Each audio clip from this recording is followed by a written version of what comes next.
அண்ணன் முத்தரசன் அவர்களும் நேரிலே சந்தித்து பேசினோம். அவர் ஜாமீனில் வர வேண்டும் என்கிற வேண்டுகோளை வைத்தோம். அவர் அது குறித்து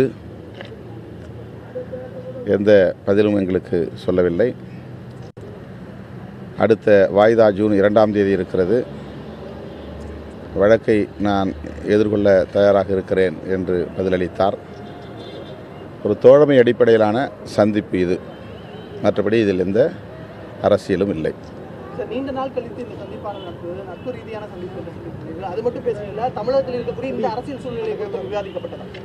எதுவெல்லாம் மனதில் தோன்றியதோ அதையெல்லாம் பேசினோம், மனம் திறந்து பேசினோம். அதில் எதுவும் அரசியல் முக்கியத்துவம் இல்லை. இந்த நீட் விவகாரம் தொடர்பாக நேற்று தமிழகம் முழுவதும் நீட் தேர்வு எழுதும் பொழுது மாணவர்கள் மிகுந்த துயரத்துக்கு உள்ளாகினார்கள் என்று செய்தியெல்லாம் வெளிவந்தது. நேரடியாக காட்சிகள்லாம் பார்த்து விடுதலை சிறுத்தைகள் எப்படி பார்க்கிறேன்? மாணவர்களை மிகவும் இழிவுபடுத்தியிருக்கிறார்கள், அவமதித்திருக்கிறார்கள், மன உளைச்சலுக்கு ஆளாக்கி இருக்கிறார்கள். இந்த போக்கை விடுதலை சிறுத்தைகள் மிக வன்மையாக கண்டிக்கிறது. மாணவர்களை யார் அவமதித்தார்களோ அவர்கள் மீது அரசு வழக்கு பதிவு செய்து நடவடிக்கை எடுக்க வேண்டும்.